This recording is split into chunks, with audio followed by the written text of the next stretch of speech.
Welcome, peeps, to IHU 101, the podcast. And this is season 2. And I am very excited to open season 2 with a return guest, Mr. Erik Ryden. It's very, very nice to have you back, my friend. Good to be here. And by now, each of you has watched the performance podcast, which contained a little bit of 2 different performances. We'll talk a little bit about that as we go along, but we're really excited to be able to continue these podcast series, and really appreciate it when you hit like, and really appreciate it when you subscribe. So before we get into the questions, just let me say, just about every single person said, "Yay, Erik!" And just about every single person was really enthralled with both performances at the recording. So, nice. Well, thank you. You got a big fan base here. So the questions, I asked each student to submit at least 3 questions, and many of them went ahead and did more, which is fine. But we will most likely only get to a few of those. We probably will not. Sorry, I'm having some technical difficulties here. There we go. We probably won't get to every single question, but we'll get to the majority of them. And of course, as is inevitable, a lot of questions are repeats, so I try to weed those out. Yeah. All right. So, this first question, great question. Is the guitar your instrument of choice? And if so, what makes it your favorite? It is my instrument of choice. It has been since I was 13, though I play other things. And I don't know, it just spoke to me from the minute that I saw somebody else playing one. And I was a drummer at the time, and I wanted to feel that feeling, and I wanted to make those sounds. So the music I was listening to at the time was pretty guitar-centric, and I was just trying to drum along to it. So I was like, well, maybe we'll do both. Cool. And then got tired of carrying drums around and enter the guitar. Which is a pain in the ass. Yes, and I know many of you, in fact all of you, I'm sure, read the bio, so they know a little bit about your previous musical experience. But in addition to the drums, you also play violin, and I mean, I play bass. I play pretty much anything with strings on it. I'm a elementary level piano player. Wow. You're certainly an advanced musician in my book.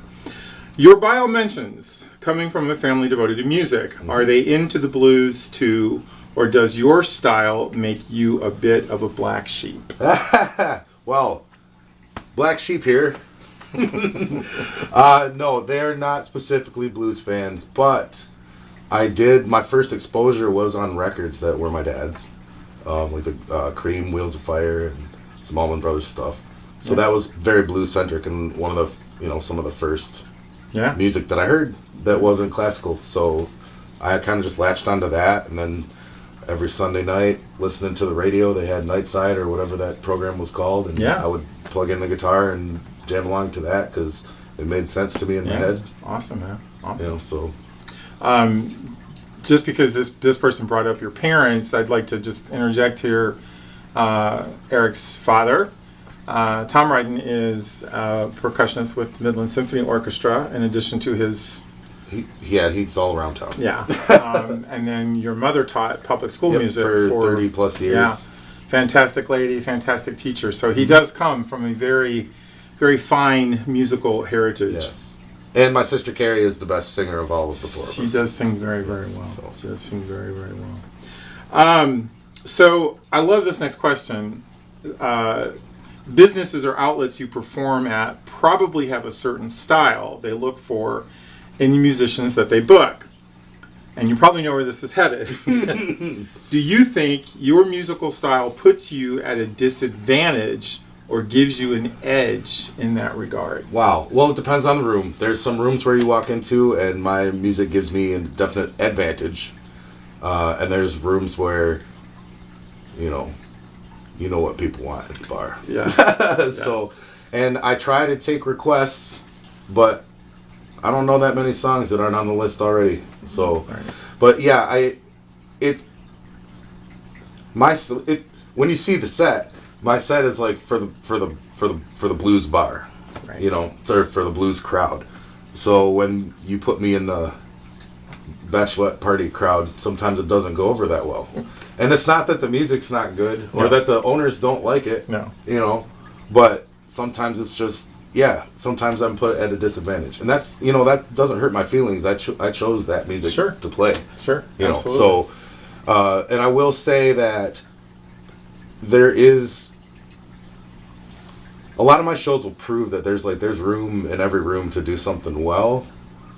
You know, so like I'll try to find something, some way to relate to that audience in that room and be like, okay, this might not be what's on your playlist at home, but like hopefully we can find some common ground here. Right. And I think too, people that know you are going to come to hear you play because they know you and they like what they hear. Right.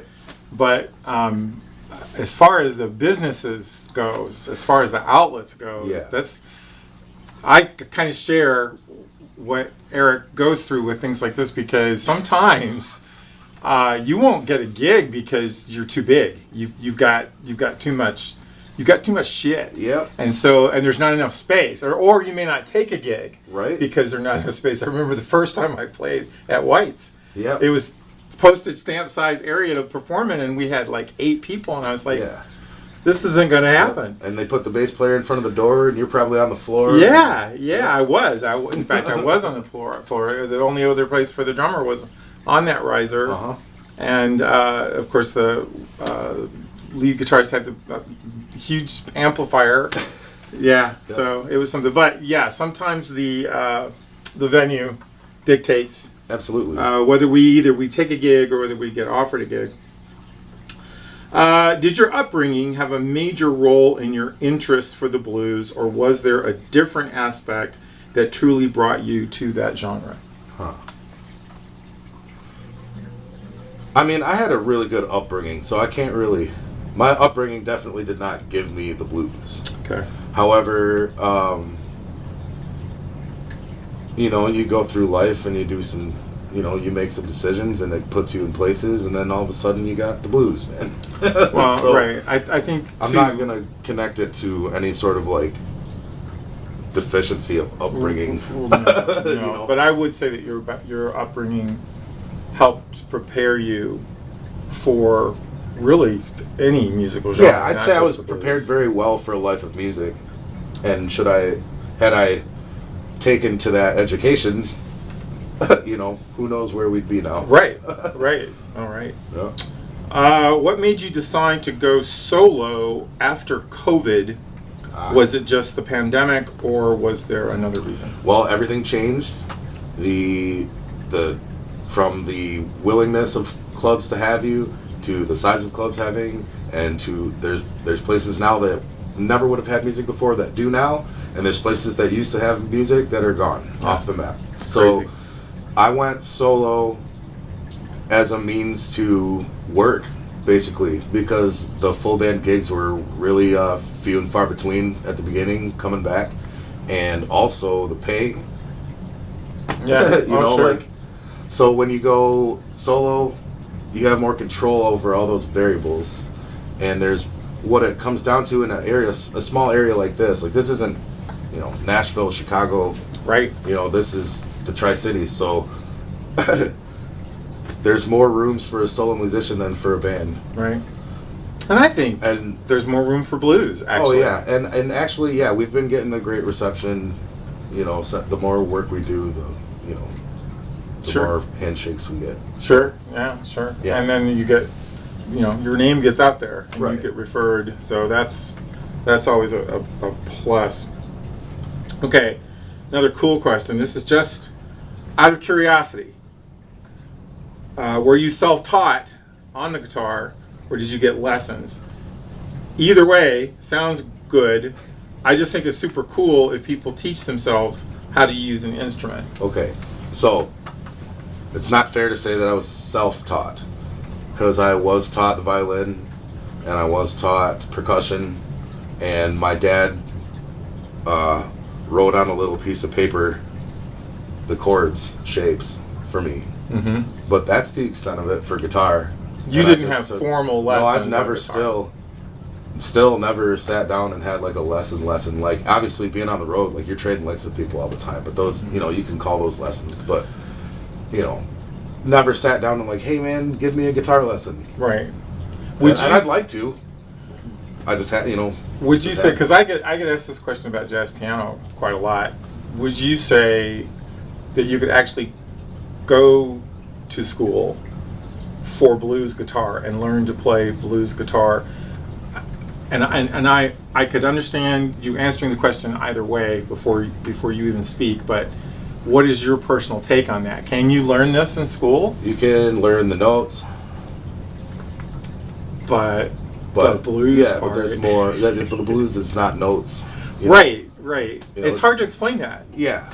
It's a lot of people can play the notes very well. Right. And, you know, but you got to be authentic and you got to be original. It has to be from in here, Yeah. I think. And that's the in here part is not something I think you can get in the classroom. I mean, maybe I'm sure you can pick it up from other players. Yes. And you can do it to such that to the untrained ear it is undiscernible. Perhaps, but I think even the teacher that you would go to, who's most likely a professional blues musician, is going to tell you, if it ain't in here, it's not going to be heard out there. Right. So, Right. Wow. I knew So we yeah, kind of jived yeah, on that that is one. my take on it.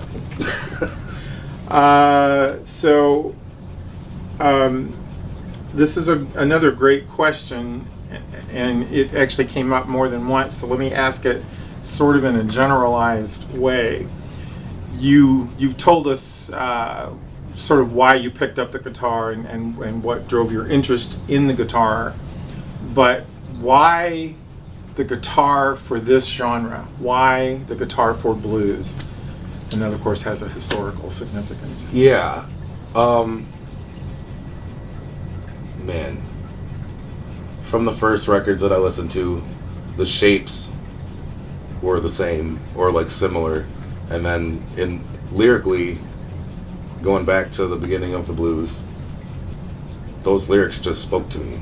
Sure. Being, you know, somewhat of a different face around the town that I grew up. Yeah. So like, you know, it just spoke directly to me. All those love songs spoke to me, and all the crying songs spoke to me, and all the working songs spoke to me.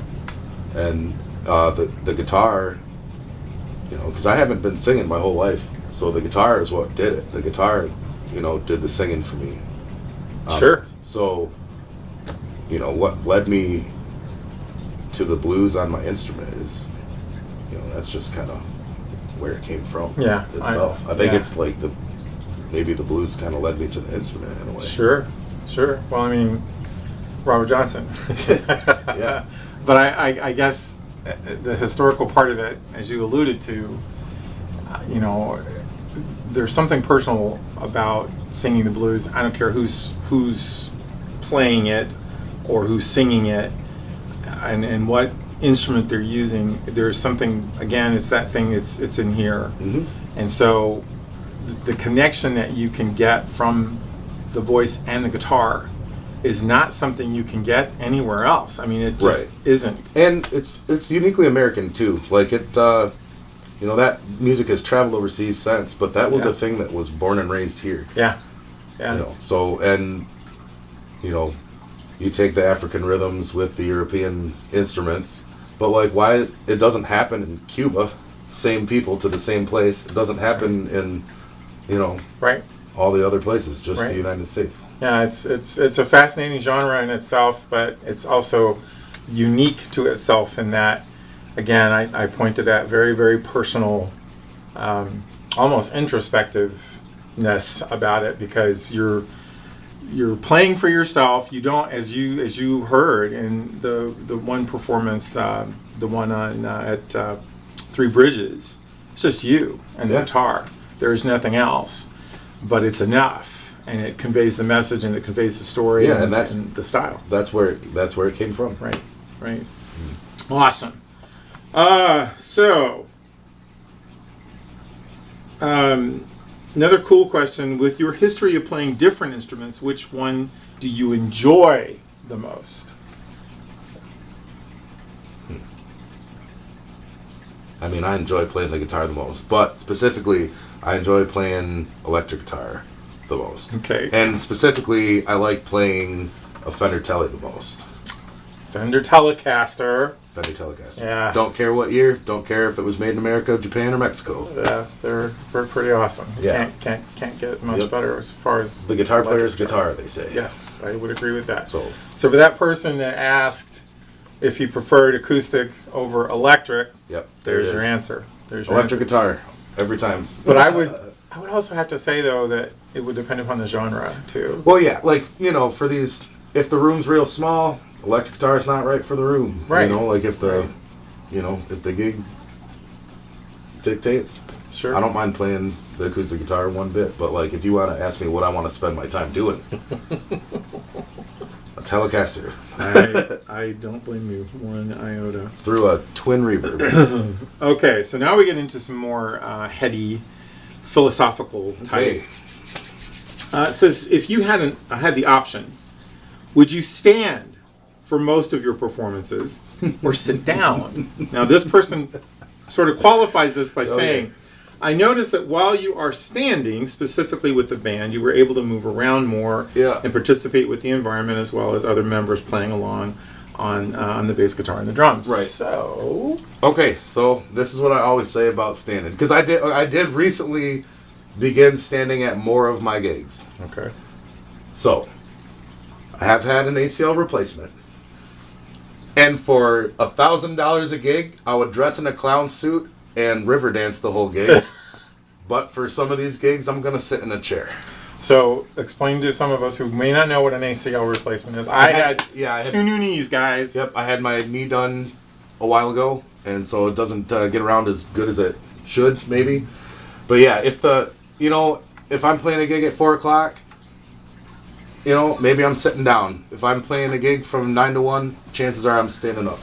This is this funny story that I have to interject here. The very night that I came to Three Bridges to film you. Oh, I did stand up between sets. You did a little bit, you did, but I tripped over one of the cables that the band that was playing out in the street fell face forward and landed right on this knee. Oh no! This is the one that was This was the one that was done in June. Oh no! Yeah, it was pretty embarrassing. I had to crawl over to a mailbox, and it was awful. It was awful. But anyway, hopefully there was no structural damage. No structural damage, and I'm walking. Good. So but I share your desire to sit. Yeah. When it is available. And it's. I know that you should probably stand, but sometimes I just don't feel like standing. I agree. I'm not quite old enough to demand to sit. But No. I'm not far off. That means I'm sitting. Of course, I play the piano, so keyboards you kind of have to sit anyway. Although there's been some times when I've stood. Who do you take inspiration from to make your songs? Now, Like my original songs? your original or compositions, which we haven't really touched on that subject yet, but That's we fine. will. Okay, so everybody has their heroes at whatever they do. You drive trucks, you got your truck driving hero. Your chemist, you got your chemistry heroes. So everybody on their musical instruments, like you spend like some time trying to sound like your heroes, and then a lot of time trying not to sound like them. So my inspiration over the course of my whole guitar journey has come mostly from people that I can reach out and touch. Like people that I can go to their shows, or people that will come to my shows, or people that I can have a conversation about guitar with. So, like my inspiration largely has come from meeting other people that do what I do and just kind of gleaning what you can from that. And, I'm always trying to learn something. That's a great thing. Yeah. You should never stop learning, and you should never stop allowing other people to influence you. Yeah. Even if it's bad. So, like these guys that I've been watching since I got on the scene, just from around here, like obviously Larry McRae and Drew Pankowski and Ray Torres. There's 25 other dudes that I could name right now that are equally as influential on my sound, you'd say. Sure. But they're all from here. Right. Then you can go, yeah, you sound like Stevie Ray, or like you sound like Hendrix, or you sound like, whatever. But it's like, yeah, that's easy to say. But True. But really, what I'm going for is like, I want to like nail that lick that Drew taught me, or like, something like that. Well, and you want to sound like Erik Ryden. Yeah, and when yes, and the conglomerate of all that, for my personal songwriting, is like scooping all that up into like a note and a space between it and the next note and making it the thing. Yeah. Yeah, which is exactly what it should be. Yeah. So, along that line of creating your own music, how do you feel personally when you are performing your own music in front of an audience?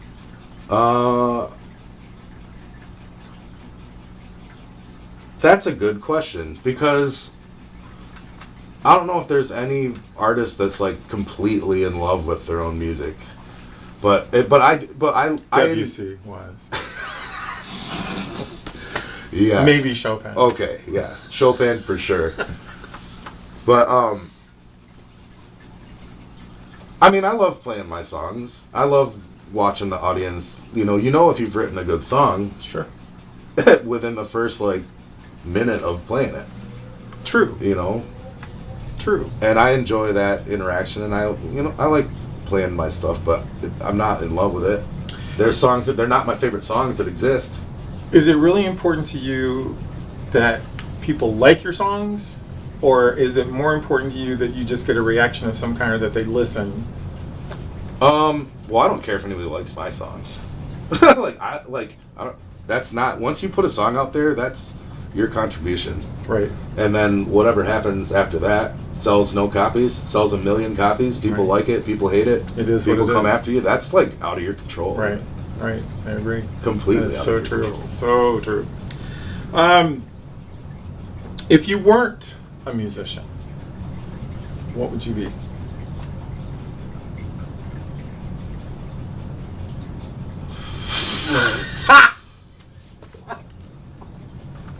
Usually people ask if you weren't this, and I would say, well, then I would be playing guitar. Yes. But I don't think anybody's asked me that before.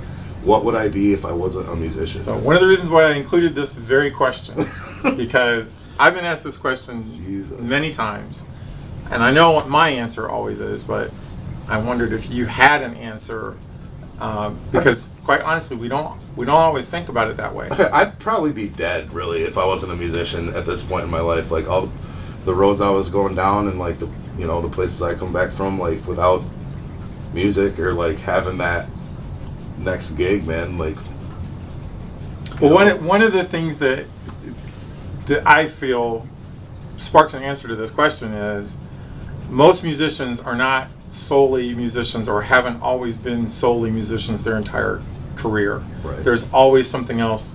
I mean, you got to pay the rent, right. and especially in the beginning when you're just starting out, you're going to be doing what everybody else is doing. A lot of people did me a lot of favors when I was first starting out, that's for sure. A lot of very important people to me did a lot of favors for me. Well, and like, that's what allowed me to become this, is those people. right, You right. know, I was working hard, but like... Right. Oh, I know. Yeah. No, I get it. And every gig you get is something that you sort of, it's like a step, and you step on that step, and then you do another gig, and you step on that step, and then it's all of a sudden you're getting all kinds of gigs. Yeah. But then there's that period where there's no gigs, and you still got to pay the rent. Yeah. So, you do whatever you can. I don't think any musician worth their weight and worth their, their metal is ever going to say, "Oh, I'd be an accountant in a heartbeat." Well, yeah, I just don't have an answer. Not that accountants are bad. It's just that wasn't the plan, man. Right. Like, and I don't know, like my thing, and maybe what led me to being where I'm at today is that like I went to college at a place that basically just like opens up your options, Right. Instead of like giving you these, you have to choose your path of 1 million, and like I wasn't grown up enough to do that at that time in my life, you know. So like any other path that I might have had that wasn't this, like I really didn't ever give a shot because this is what I wanted to do, and I knew it then. Well, and one of the questions deals with in your background. You know, you went to college not for music. Nope, I went to college for football. Right. And that's why I didn't pass any of my classes. But had that been your goal, I mean, and let's talk about the goal side of it for a second. You know, when you were in college as an athlete, I mean, hell, that's a high too. Yeah. You know, every game, every play. And I was I knew I wasn't going to the NFL, you know, but I was gonna. You know, one of the loose plans out in left field was to be a teacher and a coach. Sure. You know, the path of least resistance. Yeah. Yeah. No, from where I was at then, you know. Sure. But like, man, like I never really. From then, man, I was still just putting hours onto the guitar then when I should have been studying my playbook and getting in the weight room. Even though athletics might have been the immediate goal at that time, music was still. But how do you even know that about yourself then? But you couldn't have told that to me then, though. Like, you couldn't have sat me down and be like, well, son, you don't know really what you got in front of you, you know? Because I would have been like... Of course, I did tell you something like that. Yes, you did. And what did I do? I did what I did. You did what you did. You did what we all do. Yeah. Yeah, there we go. We do what we're going to do. I mean, you know, this is one of my favorite questions out of this whole batch. Not that they're all not great questions, they are. But I like this question because it's going to make him think, and I'm very interested to know his answer. So, out of all the gigs, all the performances you've done, do you have a favorite that comes to mind whenever you think about, man, if I could get that night back, I'd relive that night? Or maybe it was an afternoon. I just don't think there is one. I mean, I have like, I got 50 memorable gigs in this hand, and I got another 50 over here. And like, so here's an example of one. My band was opening for a national name at Hard Rock in Detroit. Great gig, awesome gig. But all of our equipment had got stolen the week before. I remember that. So we're playing it all on borrowed gear. Yeah. You know, so that should have been probably my favorite musical memory with my band, but it was kind of bittersweet, you know. Sure. And then, so I don't have any that memorable of, I mean, they're like, I love playing. I've played 400 shows in the last 2-3 years, so I don't know. That would be the closest to like, oh, there's that gig. Like I'm trying to think as I'm babbling here of if I'm that's leaving, okay. If I'm leaving one out, like I can name memorable concerts of other bands I've been to, but like as far as like a performance, because I don't think that's, I mean, everybody has their like favorite memories, but like it is very much still like a performance to me is a very normal thing. Right. And if it goes smoothly, you know, you're not supposed to, like, you don't remember the ones that go perfectly. As long as it's not a disaster. Yeah, so like the memorable ones are, I'm like, man, remember when I fell off the stage here or my guitar snapped in half here? Like, I remember those, but like the 200 great gigs that went off seamlessly, like I don't remember those, you know, because they were seamless. Right. Yeah. Well, I agree, but I mean, honestly, playing for Hard Rock Cafe, you said, or that's which is not open anymore, I don't think. By the way, no. Hard Rock Detroit, no. but it was a great gig. Hell, we had a great time. That's an awesome gig.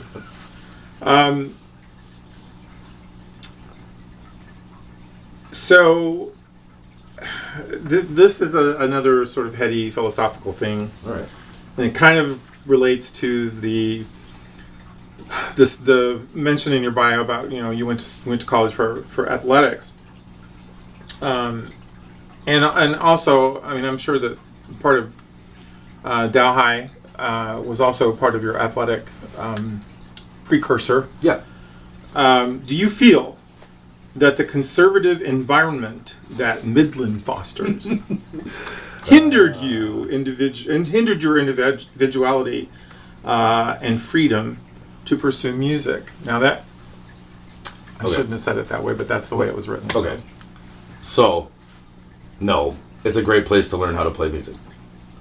You have every resource at your fingertips in this town if you want to play music. There's people that will step in and pay for your lessons. There's people that will. There's instruments lying around on every doorstep that people will be like, "Hey, I heard Johnny needs a trumpet." There's teachers willing to teach. There's all these resources in the schools. You know, the marching bands are like 300 strong. That's ridiculous. Truly, we are fortunate. So in that respect, no, but there's something about Midland. to come to, but what it makes is a Bob Ross, right? So you get all the tools, you have all the brushes, you have all the same colors, and you paint the same painting, and you do it very well.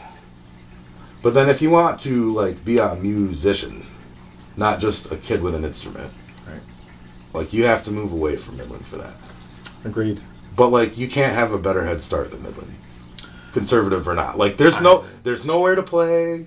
Fine, you know, that's fine. You're gonna have to leave town anyway.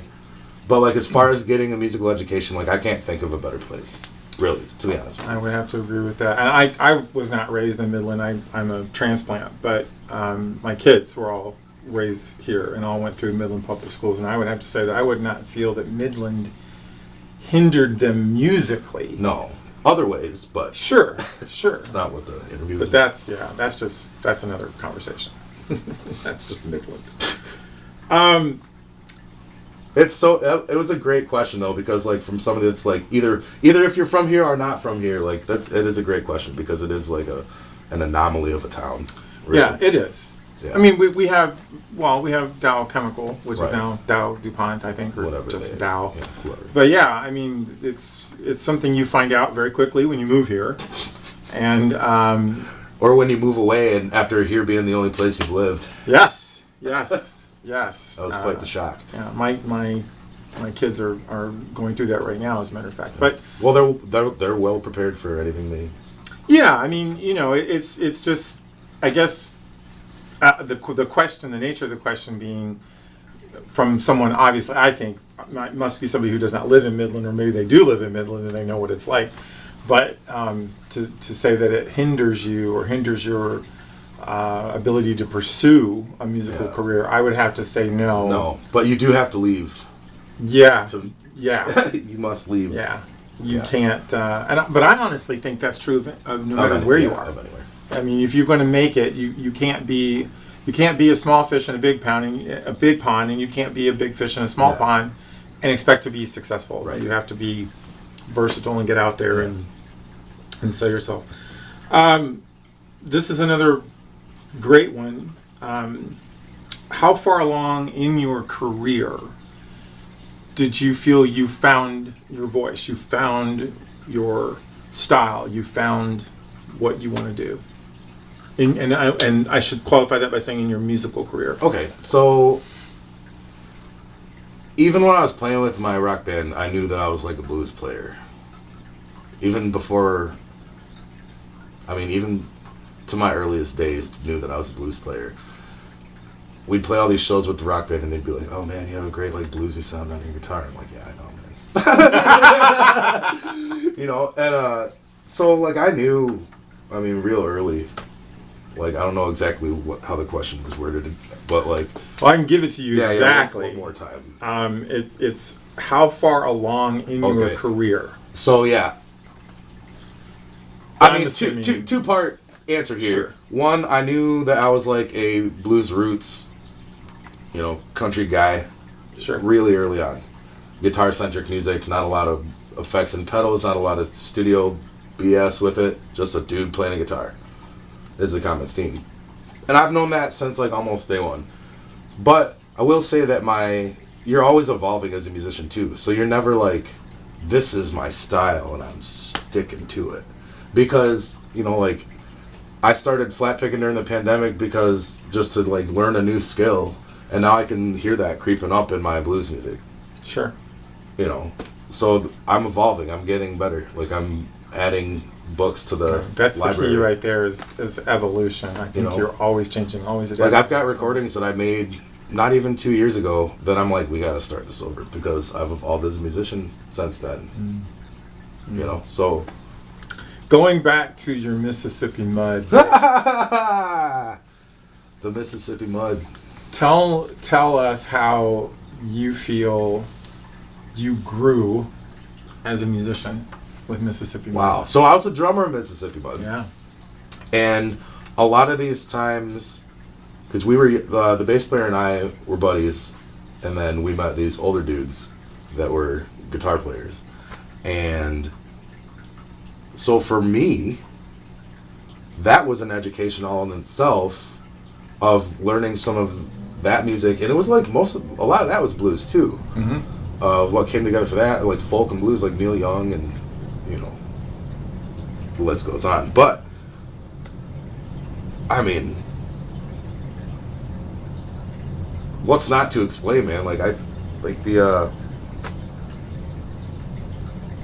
was just remembering. Can I tell a quick story? You Sure. might have to cut this Go out. for it.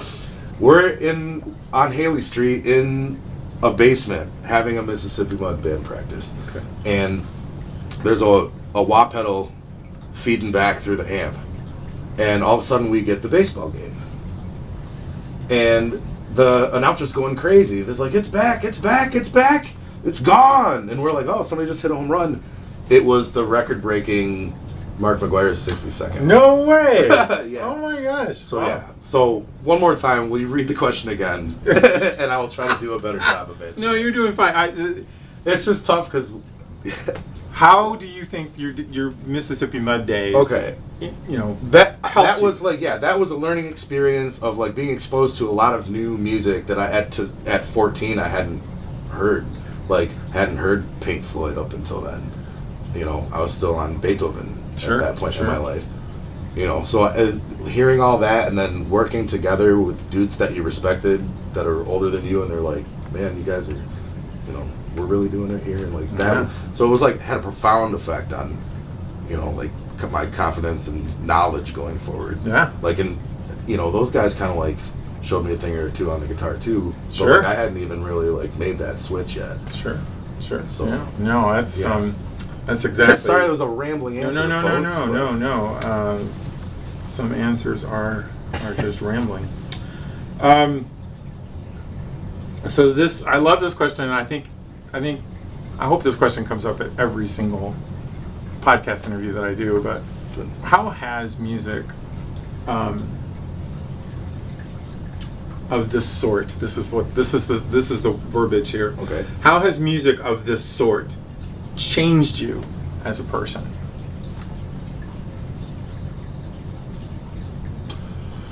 It gave me a voice that I didn't have in the way that like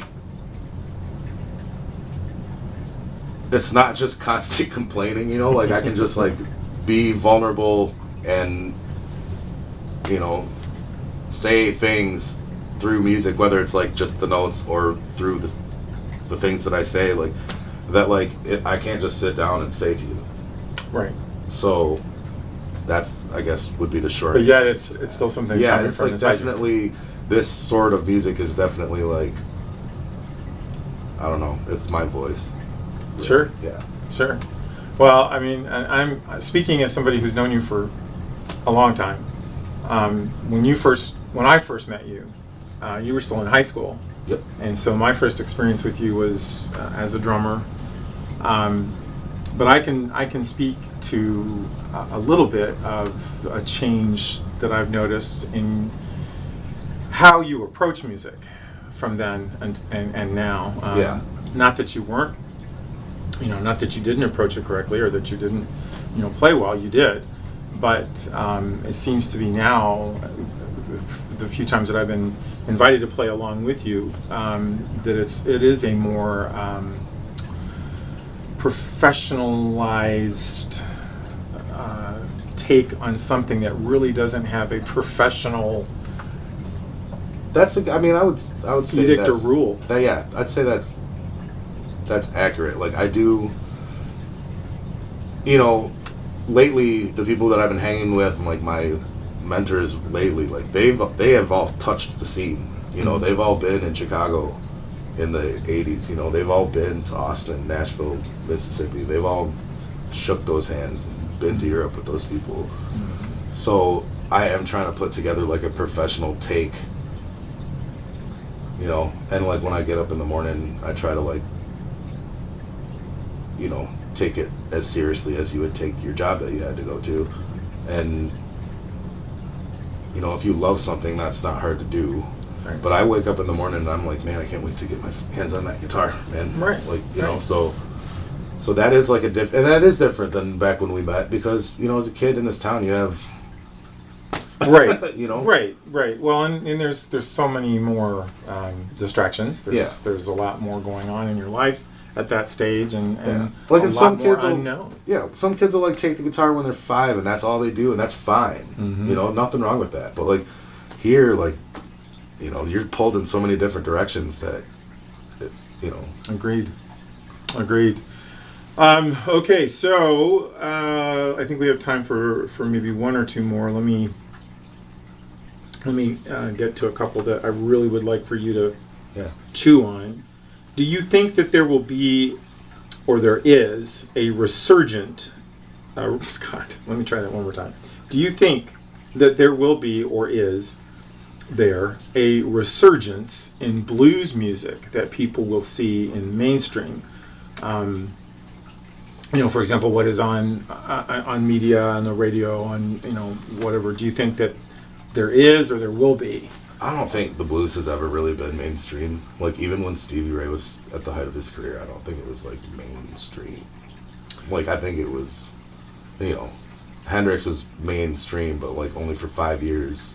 And he was a rock player that played blues legs. Agreed. You know, like, and an innovator, and that's a different story, too. But, like, I don't know, they talk about the late 50s Chicago blues resurgence and then the 80s British blues resurgence. I'm like, resurgence, okay, maybe some more people are getting more work.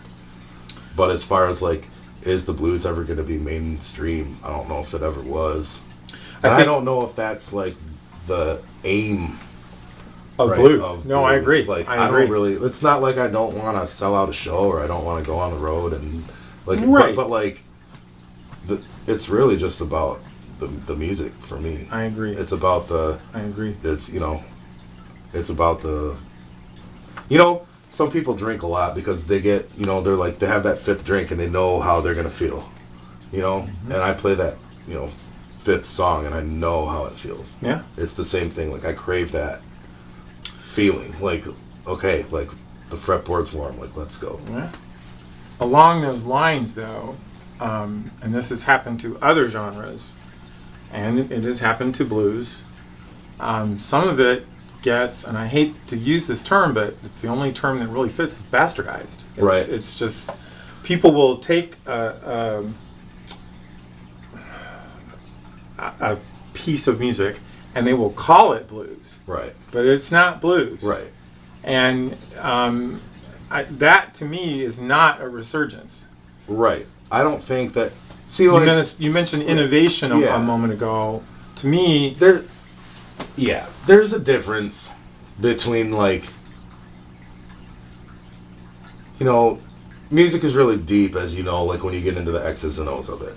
So, like, there's room for innovation without leaving the genre. Sure, absolutely. But when people are trying to sell records, then it becomes like, okay, what is this? Well, I mean, look what's happened to country music, for example. Well, yeah. Well, look. Yeah. Which I just don't do anymore. And I'm a huge country music fan. And but yeah, I do think there's blues power, star power out there now. Sure. The young guys even like you start with the people that are old, but a guy's still playing. You know, maybe not the best shows of his life, but he's still out there. You know, Larry McRae still playing, sounding better than he ever has. Yeah. You know, some of these Chicago cats still alive, still grooving in Chicago, still playing all over. You know, and then the younger guys, like even Kenny Wayne Shepherd, great blues guitar player, still touring. These Christo Ingram, great blues guitar player. He's just 22, 23 years old. You know, the list goes on. There's star power out there. There's these it's like a dual female-led blues band, Larkin Poe. They are great. Star Power. Toured crushing Europe right now. Out there. Great sound.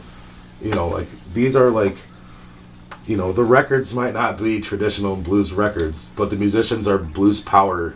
So if there was going to be a resurgence, like, the talent is still out there. But, like, I don't think that's the aim of the genre. The heart of the genre. No, I agree. But maybe the question is being asked, or maybe we could ask the question in a different way by saying that not a resurgence in blues becoming in the mainstream, but there is, I think, a resurgence of interest. You have people that are becoming more and more interested, I think, in blues than in years past. It seems that people are searching. I totally agree with you on that. I couldn't have played my set that I played today 10 years ago. Nobody would listen to it. Yeah. It just seems like I can't explain that. That's just where we are, because you know why? I did that and nobody listened. Yeah, well, I mean, it's interesting how, you know, music, I mean, I think styles and so forth, genres are cyclical anyway, but it is interesting how things fall out of favor. Yeah. And then they come back.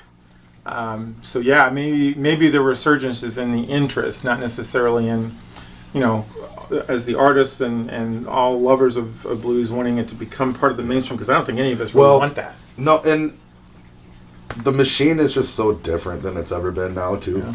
Yeah. And I don't want to spend too much time bemoaning the music machine. Right. But it's really just not set up for anybody. No, I agree. I agree. I don't care who you are right now. Then Joe Walsh said it best. I might have said this last interview. He said it's up to the kids now to figure out how to make it what you want anymore, because they've taken it all the royalty contracts, the fronts, the, you know, we'll pay for this and that, all the deals that you make some of the money as an artist, they're all gone. That's ancient history. Sure. Making money off of publishing, hardly shit. Concert royalties, you got to pay the venue to sell your merch there now. Like, it's all gone. It's not the 60s, 70s, 80s, 90s. It's gone. There's never be so much bureaucracy in the industry now. So, you know, when you say, like, will there be a resurgence of, well, it's like, it's them guys. Like, I will guarantee you that there will be millions of us blues guys out there playing the blues, though. Yeah. I mean, well, and like I said, I think maybe that question is a little bit, and we tweak it a little bit by saying the interest is growing and is becoming it's becoming more popular to listen to blues and even to know more about it, to know more about the not just the current artists but the artists of old, which right. You know, well, when the artists of old were performing, they right. The people that you've heard of in the blues from back in the day, they weren't allowed to perform in the city. There's big differences from then and now. And that has to do with some of that. I think that in the last 20 years, we've released some of the reasons that music wasn't getting to the mainstream. But, you know. One final question from the students, and then we'll have a little discourse on some other matters. But this is a personal question. So if you had a son or daughter, and they came to you and said, "I want to be a musician. This is what I want to do," what would your advice to them be? And I say advice because I know Erik would not come down on them or hinder them or say, forget it. I know he would encourage, but what would you say? I would say that if you want to, well, first of all, I would tell them that they don't have to feel like they have to make that decision. It would be made for them along their journey of that education. Right. So knowing that, I would tell them to practice. Practice. My one regret of my whole music career, that I didn't spend the time when I was younger that I spend now practicing. Because I didn't have it, but I didn't spend it either. So, like, that is a regret of mine. Like, I didn't, spend a lot of time doing a lot of things. Yeah. Well, we all did. But that would be my advice to a child that said, I'm going to do music. I'd say, all right, you need to love practicing. You need to love the studio. You need to love your practice chair. There needs to be worn spots in the rug of where you sit when you practice. You need to wake up and love it. You need to, sometimes it'll keep you up at night. Love it. That would be my advice. Great advice. Because there will be days when you're going to hate it. Yeah. But I'm also never going to sit there and be like, you must practice this thing. I'll be like, never works. Yeah, just never works. Practice. Just make sure that you're practicing. Yeah. Well, so we have exhausted your questions, and all right, thank you. Great questions. Yes, awesome questions. And I always try to take the last portion of the show and talk about something deep, or something humorous, or maybe something not necessarily philosophical. But I'm gonna let you take us out, and you choose any topic you wish. And it doesn't have to be about music. It could be about anything you want. But you have an audience here of about the captive audience would be about maybe 25, and then the bigger subscriber audience is probably, I don't know, 150, something like that. So take it away. Well, I don't know. I think football teams should huddle up if they don't want their signs stolen. I don't think anybody ever took any of my signs because we always huddled. Yeah. Anyway. But yeah, it was great to see my buddy Lavengood playing with Billy Strings the other week. Mm-hmm. That was, unfortunately I wasn't able to be there in person, but it warmed my heart seeing him get those flowers. Yeah. And it was like an epic, it's such an epic performance too.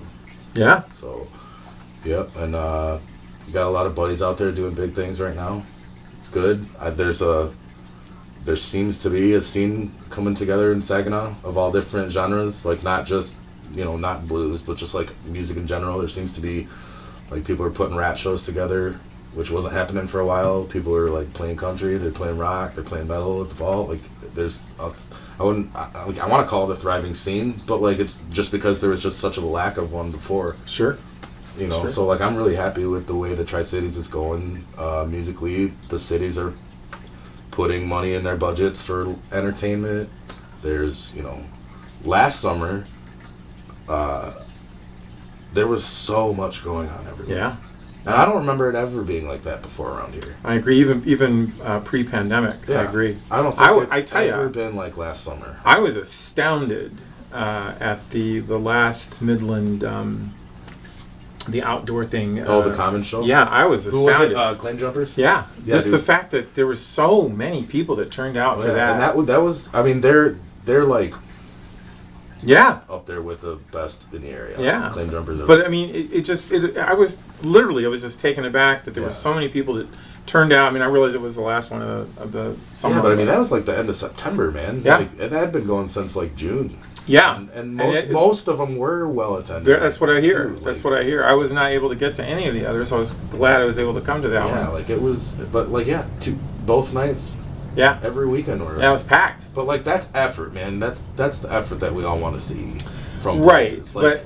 But again, as you alluded to, Midland's pumping out some bucks for things like that. Yeah. I think Saginaw and Bay City are doing the same thing. They're trying to do the same thing. Yeah. And I as a musician, I really appreciate that. Yeah, it helps. It helps us. Yeah. I mean, not even if we don't play a gig there. No, it helps us. Yeah, it helps. Yeah. If I'm playing down the street, there's people in the street. Right. If I'm playing the next night, the people who've been there, they're like, "Where are you playing?" I'm like, "Right here." Right. That's a big deal. Right.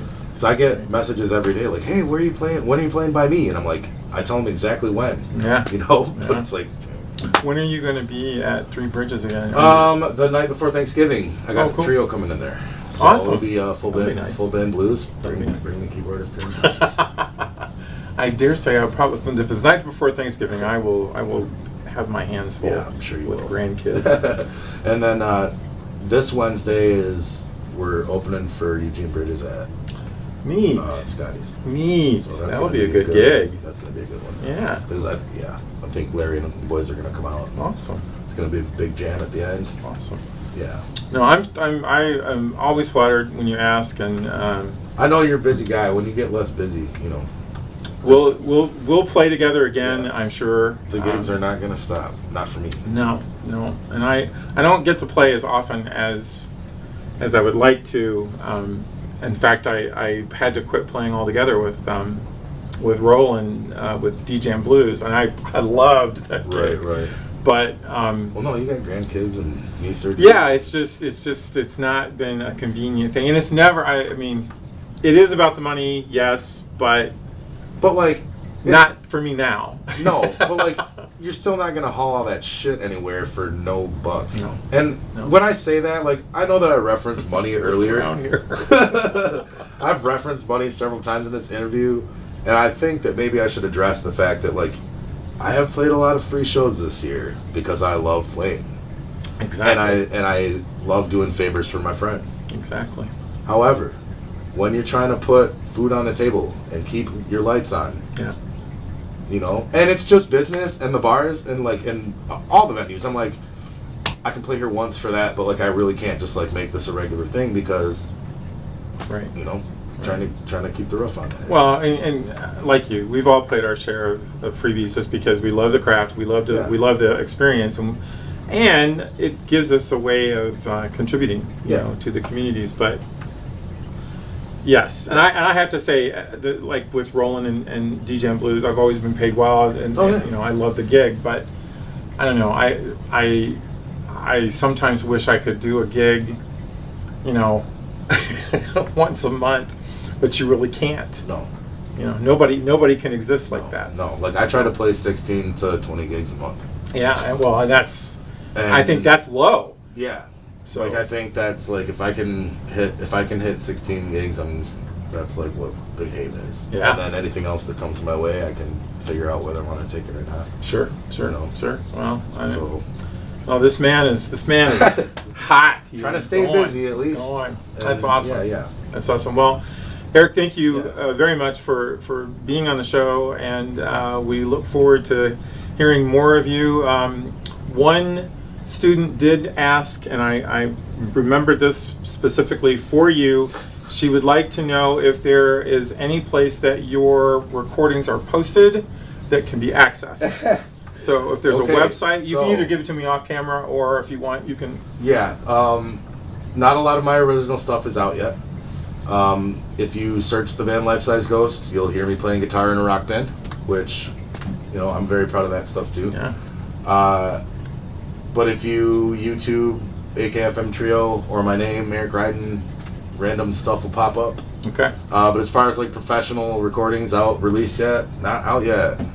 Still working on them because we were going to do an album. This is about a year ago. That's right, we were. This is about a year ago now. I called Tim to put some keyboard down, and guess what? I still have not been back to that studio to finish that song yet. We'll do it. So yeah, we'll do do it. We'll do and it. That's like the third gig now in a row where somebody's wanting me to come in and do some piano work. So yeah, I'm on it. Sure. So stay tuned. New music out at some point in this decade. All right. Well, as always, folks, thanks for joining us. If you enjoy the show, please hit like, please hit subscribe, and we'll see you soon.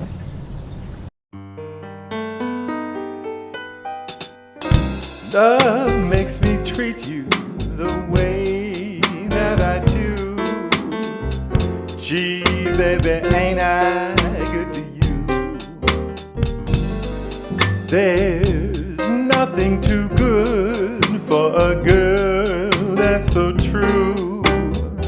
Gee, baby, ain't I good to you? I bought you a fur coat for Christmas, a diamond ring, a Cadillac car, and everything. Love makes me treat you the way that I do. Gee, baby,